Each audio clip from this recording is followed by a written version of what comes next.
Hello, folks. Welcome back to the Redeemed Marriage Podcast. I said that with lots of energy. Yeah, you did. I am excited and happy to be with all of our listeners. It has been a wonderful and crazy few weeks. And so we're back in the studio. I know last week we weren't in the studio. We came live on location from our retreat over in Georgia. And so, yeah, we're back finally. So we were gone for a couple of weeks, did an intensive, did a marriage retreat. What other kind of retreat would we do, I guess, right? So we did that and then finally made it back into town. So, yeah, here we are. And we, I think one of the things that we kept hearing over and over in the retreat and also at the intensive, and we just kept hearing that communication is such an issue. Like, that's the thing that we hear.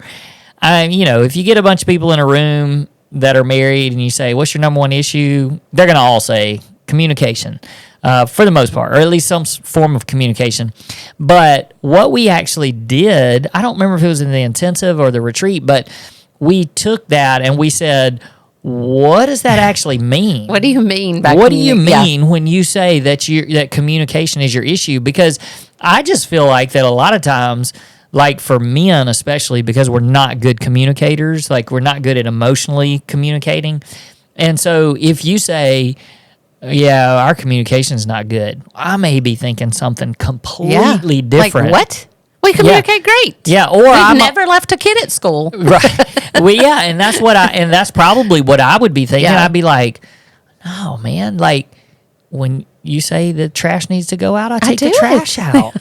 What's wrong with our communication? Yeah. But I think that it goes deeper than that, and I think that even if we don't talk about, let's just say that we both feel like we have communication problems.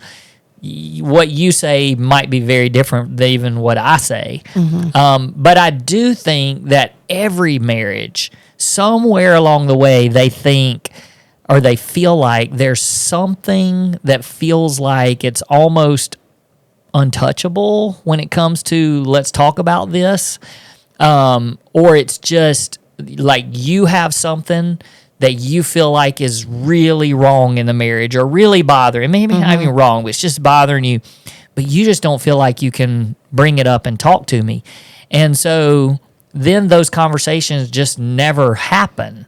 And I think that a lot of marriages would say, oh yeah, there's something we need to talk about, but we ain't talking about it. Yep. And most of the time, I don't know. I'd say most of the time. Well, let me ask you, do you think that when that happens, do you think that both people realize it needs to be talked about? Mm-mm. It's just one person probably? Well, I think there are times where it's like there's an elephant in the room and we both need to talk about it. But I also think that the majority of the time, maybe it's one person that thinks we really need to talk about this, but I am not bringing it up. Mm-hmm. And that's what, like, when you said you wanted to talk about this, why do you think it is? Like, why is it? Like, what are the different reasons you would think? Before we even go there, though, this is a part of this whole communication thing that I think that people, it's just so complicated. Communication can be complicated because even when we're sitting here talking about this and we're saying, there's a spouse, you're out there listening and you're like, yeah, there's something we need to talk about. But when we say there's probably something you need to talk about, people are going, what kind of stuff? Yeah. Like, what are we, like, are we talking about that you need to talk about how to parent correctly? Or are you talking about who needs to go to the grocery, more? Are you talking about who needs to get, like, what are these conversations that we're saying people don't want to talk about it? And then we can maybe, if we give some examples, then we can say, well, why do people not want to talk about it? I just think there's a gazillion things.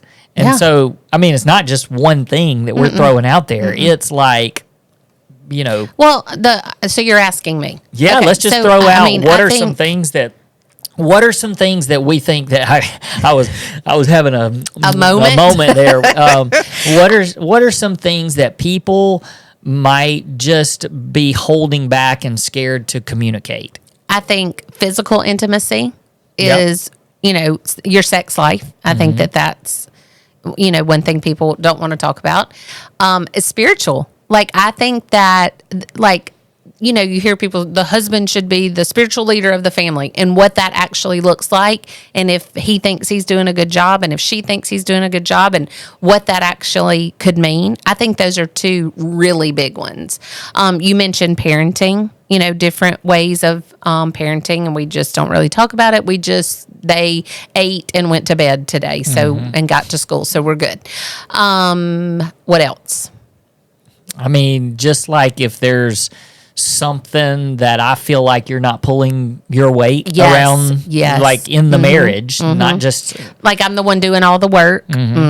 We actually hear that a lot, because one person may just come home from work and then like, I'm done, and sit down, and then the other person is cooking and cleaning and getting the kids ready for bed and all of that. I mean, I think a big one is that like one spouse feels like we're not emotionally connected. We're not emotionally connected, and I don't know how to bring that up to you, because I just distance, or I feel like we're drifting. Drifting is one. Something's just off. Something's not right. What about maybe a spouse that is uncomfortable with a relationship that the other spouse has, and they're like, "Yeah, we're not talking about that." And it came to my mind thinking relationship of the opposite sex, but it could be just another guy relation. Like if it's a guy, another guy friend relationship that you're like, that's not a good relationship. When you're around him, you come back and act like a jerk or talk bad to the kids, or, so relationships. A habit, or something that, that's a good one. One spouse feels like the other one might be abusing something or taking something a little bit too far. What we watch on TV, what we read. So boundaries, boundaries would be one. No, but I mean, like if I feel like something's a little off with you, or I'm trying to think back to before your infidelity, like the red flags and the things that I was scared to bring up or wouldn't bring up because just like I don't want to. Well, I mean, we can get into that now. But what about a hobby? That's the last one I could think of. A hobby that maybe you spend too much time doing, and you're like, I don't even know how to talk to her about that, or I don't know how to talk to him about that. Financial. Oh, finances is a good one. We never have that problem. Oh, Lord. Maybe we should just do that. We're going to shift topics. We're going to talk about money now. So welcome to the Money Podcast episode. Just kidding. Let's not. Okay, so what are the reasons? Let's just think through all of those things. So those are just some examples. It could be a gazillion things, but we throw some of that out because you may be like, oh, yeah, like we ain't talking about that, or we haven't talked. We should talk about that, but we don't talk about that. And so I wanted to give you some ideas and some thoughts, some examples. But why is it that couples avoid conversations like this that feel like they might be a little bit difficult to navigate? Why do you think? You think they really believe we don't talk about this before we start? Because we don't. Nope, we don't. We don't. I just said I'll ask you some questions. That's right. Okay, so I would think that a big one would be things are okay. Like our marriage is okay. We're kind of coasting along, and we're, that we haven't had any big fights or big blow ups. So I think if I mention it, then we might get in a fight. So I'm just going to avoid that. Yeah. Yeah. Is that a good one? Yeah, that's a great one. Because I feel like sometimes we're weighing, like there's this one thing that really bothering me. But, this other stuff is okay. And if I say something, then maybe all those things are not going to even be okay anymore. So, yeah, that's definitely one. I think that a lot of times we avoid it because we don't already know, but we assume, because of history, we assume how the other person's going to respond and react to it. So it's like there's no reason. Yep. Or maybe you've even talked about it before. And it's like nothing ever changes, nothing happens. Well. So, I mean, and that's one thing too is if I bring this up to you, even because we've talked about it before, it's never going to change. So why am I even setting myself, setting expectations? I shouldn't even just I think that you did that a lot before infidelity. You were like, I'm just not even going to talk to her about that because I know that it's going to be my fault. Yeah. Like by the time I say this is what's hurting me or this is what's bothering me, that's you saying that, then I could come back around and make it your fault. So you just wouldn't bring things to me. So, I mean, you guys can think through, because you're sitting there thinking right now, well, I can tell you why I don't talk to my spouse about these things. So you know the answer. We're not trying to give you an answer to why you don't talk about it. We're just giving some examples. Or they may be sitting there thinking, why don't I talk to my spouse about that? And maybe that's a good question a good place to start. Yeah. What is it? Are you scared? I mean, is it fear? Fear of, because I think that there could be even people that are scared to open their heart like that. Like I'm scared to expose that part of me that this hurts me or this bothers me or this is my desire. Whatever the thing is that you want to talk about, it's like that's really opening myself up to honesty and for them to see the real me. And so it could be that you avoid it because you're like, hey, I have this really good thing going where I have kind of this wall built around me and I'm not real sure I want to let somebody into that. Yeah. I mean, then part of that is if I bring this up, I'm just going to get hurt again. So we're protecting ourselves. We're scared of what's going to happen. There's going to be disappointment. So you guys, like we said, you guys can think about what your thing is and what it is that's keeping you from having whatever that hard conversation is. But here's the thing. I think a lot of people just, the old don't poke the bear kind of a thing. It's like, maybe I just shouldn't bring this up because if it'll be fine. Like we're fine. Nobody's threatening divorce or, it's just not worth it. But what really is happening inside of a relationship when those unspoken conversations are not happening? Like, what do you think is really happening to the marriage? Well, I know that it causes more distance than you think that it does. I truly believe that you're you're moving closer together or you're moving further apart. There's no just, stagnant, neither one of us are moving. And so I think not having open conversations and, expressing those deep things that are bothering you or that you're thinking about or that you desire, I think that it just causes more distance. So I'm going to back up for just a second. I'm going to go back to one of those examples. So one of those examples that we didn't throw out there is, what if I need help with something? Like I'm the one that needs some help, but I'm scared to come to you because I don't want you to think bad about me, whatever. The reason why I bring that up is because of what you just said. So when you were struggling, even, we how many times have we said you didn't wake up one morning and say, I'm going to have an affair? It was lots of little choices and gradual. But there were things that were happening along the way that if you had come to me and said, hey, I'm really struggling with something, and I, I don't know what that would be. I don't think that you would have ever admitted that you were flirting with an affair. Let me just give you one. I think, because when I look back, sorry, I'm just throwing this on you, but when I look back and can see the little things that I should have said, hey, I'm struggling with this, or hey, this is bothering me, or along any of those lines, I think the first one way back when was self-image. Like I struggled with, it goes, back then it was self-image. Now I would call it just my identity. Like I didn't know who I was. I was searching for that. Of course, now I know who I am in Christ, but I don't think I knew who I was then. So even if it's like, hey, I'm just really struggling with who I am and my body image and, what I look like and things like that.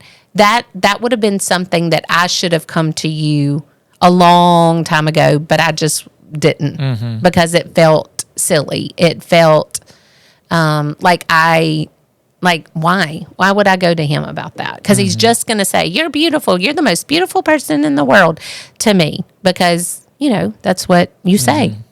Is that a bad example? No. I mean, is there something that, do you think I could have done something if you had brought that type of... Well, I think it would have been a red flag to you that I was searching for something that would fill that. And what I know now, you would have 100% because you were a godly man even back then. You would have said, well, you're trying to fill that with the wrong things. And you probably would have said, hey, you need to talk to somebody about that. I don't know because hindsight's 20/20. But I'm just saying, I think it would have been a red flag to you for you to say, hey, she's trying to find her value in things other than the Lord. Yeah. Well, the whole reason why I brought that up is because I wanted to piggyback off of what you were saying about what it does to a marriage. And you basically were saying it causes us to drift further and further apart. The really dangerous thing about that is that the person that's holding in whatever that conversation is that needs to happen, the person that's holding that in, you're drifting, and obviously your whole marriage is drifting, but the other spouse may not have any idea. Yep. And that's the part that, when we tell people and people hear our story and I say, I had no idea, I was completely blindsided. And that's true. I can look back on it and I can see red flags and things that were just off that I probably should have come to you and had more conversations. I had some, but more conversations. But for you, there was something so deep going on. I mean, even leading up to it, you didn't talk to me, so it caused you to drift and drift and drift. And it got to a place where you were so far away that you were willing to have an affair. And then when you confessed it, it was sure, the affair wasn't fair, but it wasn't fair that I had no idea. Right. Because you were drifting and I just thought things are fine. Right. And just like our story, and when we tell our story, when the counselor said, what was your best year of marriage? I said, this one. I thought it was this one. I didn't know. And so what's happening in your marriage is if you're holding something in, it's not fair to the other spouse because they may have no idea that that's something inside that you're struggling with, and not even you. I mean, it may be something about the other person, but you're just getting, and this would be maybe my second thing that I would say to go off that, you're getting bitter and you're starting to resent your spouse, and they may not even know. And they have no idea why. Yeah. Or that you're even resenting them. Yep. And so you're like, well, I'm not going to call this out again. But I know. There's people out there going, I don't know how many more times I have to bring this up and say this, and so I'm just not going to do it anymore. Right. And so, but those are the things that I think happen to your marriage. You definitely start drifting. You get distance between you. There's bitterness and resentment. There's also just this level of stress and anxiety about, should I have this conversation? You spend, it's the mental gymnastics that we talk about of over and over and over, you're replaying the conversation that you would have, and you're assuming what they're going to say, and you're debating. Or if they say this, I would respond like this. But if they say this, I mean, it's just hard. And then what happens is it distracts you so much that the rest of your marriage that you thought was good can't even be good. Right. Because you're not willing to have the conversation. The one thing that's taking up all of your mental capacity and emotional capacity a lot of times. So those are some things that I was thinking about that just are like, this is what's going, surface level, maybe things seem okay, but there's a couple of things we should probably talk about. But down deep, there's some things that are really deep in the core that are not good. Right. Can you think of any others? Well, I was just going to say that I think that that's why there's explosive behavior, because something's been bothering you and bothering you and bothering you, and they don't know it, and then like it's like the straw that broke the camel's back. that one, and then it's like blow up season. You're like, whoa, where did this come from? You know, because they aren't privy to all of the things that are going on in your mind that have bothered you and bothered you and bothered you and bothered you and bothered you, and then it's just an explosion. And that's not fair. It's not fair to them, because you think, oh, I'm protecting them by holding this in. But then it just builds and builds and builds and builds. And then it's like, whoa, like I didn't know you felt that way, or that you were dealing with that. And that's not fair. Yeah. So. Okay. So you're going, well, what do I do? Yeah. Okay, great. Yeah. How do I approach my spouse? And that's the thing that we would encourage you to do. The whole point of this is we don't want to say, yep, that's the thing. People don't communicate. Good luck. We want to give you some actual, I guess some things that you can do to approach your spouse with difficult conversations. Or, I mean, look, let's also be honest about this. You might think it's a difficult conversation because you've worked it up so much in your head, and it might not be. Right.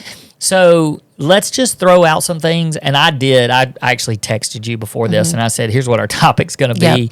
And I said, and these were kind of 4 things that I thought of how you can safely address a hard topic or a hard conversation that you need to have.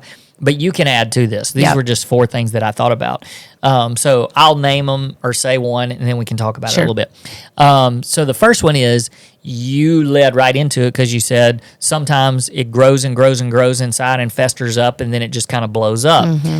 The tone of a conversation is probably the number one thing. And the number one way to start this thing is you have to have a tone that kind of sets the stage for what's going to happen. And you may go, well, what does that even mean? Well, first of all, it's a calm. It's not accusing, but it really, I think it's the first sentence, the first way of approaching it. And where you can't go wrong is if you say something like, hey, I'm not mad at you. Like, I'm really not mad at you. Or I really, really love you. And so I just need to talk about this with you. But I know there's been several times where something came up, and I just said at the very beginning, hey, I want you to know before I ever start this conversation, I'm not mad at you. Yeah. Or this is not an attack. Yeah, exactly. It's just, so it sets the tone a little bit, and I don't know any other way to explain that other than just because if these are the hard. I think this is a hard way to start a conversation. Well, I hate it, but hey, we need to talk. I mean, I need to talk to you. Yeah, and like that's what you said the night that you confessed to me. You said we need to talk, and that just has such a, I don't know, it feels really negative sometimes, especially for a guy. We think, oh gosh, what have I done? And so instead, like, just to jump in there and say, hey, I'm really not mad at you, but I've been thinking about this, and I just need to share it with you. I love you, and you're important, and our marriage is so important that I don't need to keep it inside. Yeah, and along those same lines of tone, how to keep it a good conversation is to make sure you read the room and catch your spouse when it's a good time to have a talk. If March Madness is on and there's 30 seconds left in the game, it's not a good time to say, hey, can we have a conversation? Yeah. Like, no. Yeah. Like, watch, see when it's a good time, and try to approach it with that good tone and a good time. Yeah. And I would say the second thing is to take ownership of whatever it is that you're about to talk about, because chances are, if before you have the conversation, if you think about whatever it is, your spouse is probably not the only person or the only one that's contributing to whatever it is. You know, it may be that there's something that you're trying to call out in your spouse, and it may be hard for you to take ownership, but there is a way to say, hey, I'm not perfect either. Mm-hmm. Like, I fail, and you could pull out a list and start writing down all the ways that I failed, and I'm so aware of that. But that's just the taking ownership for whatever it is. So, you know, the topic, it's finding a way to be able to say, look, I've contributed to this, and I'm admitting that. And so because of that, I want us to come together and talk about it, because it's an area that I think our marriage would be so much better if we could improve in this. Yeah, that's good. But just to be able to take some ownership for whatever it is. Yep. No, that's good, because the other way feels attacking. Yep. You did this and you did that. You know, it's just a we. Mm-hmm. It's how can we do better at this? Yeah. A third thing is, I guess the way to put this is ask instead of assume. I think this is where the attack kind of comes in, and also the you always and you never, and using. Be careful with those words. Just don't even use them. Never use those words. But instead, try to ask questions that shows that you're interested in hearing why you're in this situation. Mm-hmm. So more questions like, hey, like, help me understand why you do this. And, you know, instead of saying, like, I don't know, you never take out this is a stupid example, but you never take out the trash. We need to talk about that, because you just, like I've told you a million times, you never take out the trash. Like, instead, it can be, hey, I know I have to bring this up all the time, and there's probably plenty of things that you do that I don't do. You have to bring it up. But like, what is it about the trash? You know, about okay. What is it about taking out? What do you not understand? Hey, listen to me. Now, this is sorry. I was thinking, when you were saying that, I was thinking, I thought it was the trash, man. I thought it was the trash. Bonus points if you know what movie that's from. Let's move on. Okay. But I don't know. Yeah. Maybe the way, that's probably a terrible example, but really just, you know, hey, help me to understand. Like, is it because it's late at night, or you don't have time in the morning, like, or you just hate doing it? Like, what is it? Just let me. Why? Yeah. Why can't you do let me understand. Help me understand. And then that's a terrible example. Yeah, it's actually really funny. We should probably do a whole entire podcast about a podcast. Excuse me. Hey, are you dying over there? I'm good. Okay, I'm all good. Yeah, taking out the trash. And the crazy thing is that's not an issue here. So I take out the trash all the time. Well, because I had you, and then I had two boys. They do not take out. That's the worst example ever. I was trying to give them some credit. Yeah, to give them some credit in there. I don't know that they've ever taken out the trash. Sure they have. If you're listening, boys, I tried to cover your back. Okay, so, but I think you guys understand. It's asking questions to try to get an understanding, instead of just attacking and assuming that, you know, okay, maybe the better way to jump into the whole trash thing is assuming you just don't listen to me. Yeah. Like, I tell you to take out the trash, and you just don't listen to me. No, it's not that. It's whatever. Yeah. Like, help me understand. Right. You know, but you can do that in a way that's not attacking of the person. Okay. The last thing is just like you set the tone at the beginning, the tone really shouldn't change. So the emotions need to stay in check throughout the conversation, because whatever the other person does or says that's a response to you, if they start to elevate things, you have control of the conversation, because you're the one that started the conversation. So at any point, you can pause the conversation. You can say, hey, this isn't really going the way that I thought it was going to go. We need to revisit this at some other point. And that's it, just to keep it super calm and keep your emotions in check. Because if you allow their reaction to then escalate your emotions, then you've already ruined the conversation. That's right. And there's no way anything's going to happen. And then the next time you try to come to them about something, they're gonna think, oh, here we go, you know. So, and I mean, you know how it is too. When if I bring something to you and you get a little bit defensive and then I just blow up, well, you're going to make it a point to, you're definitely not going to work on that. Right. Like, I'll show you, you know, but if I bring it to you, regardless of your response, I stay calm. I still, I still love you. I'm not mad at you. I just wanted you to be aware of this. They can't help but walk away going, I need to think about that. Well, and it's ending that conversation the same way. Yeah. You know, just being grateful that they took the time to listen, and, you know, and that just reminding them that you love them and you care about them and you just want your marriage to be better. Yeah. I think that's the biggest key to it, is this is about our marriage and that I want us to be connected and I want things to be good. Yeah. Can you think of any others that I left out there on that? Okay. I know we didn't actually give you like a cool little tool, like our heart talk. You got to come to an intensive or a retreat, I guess, to hear that. But I think this is just a really some basic things to keep in mind when there's conversations that need to be had. Yep. So don't be afraid of them. That's right. Everybody needs to have these conversations. So go do it today. Hey, thanks. See you next time. Peace. Peace.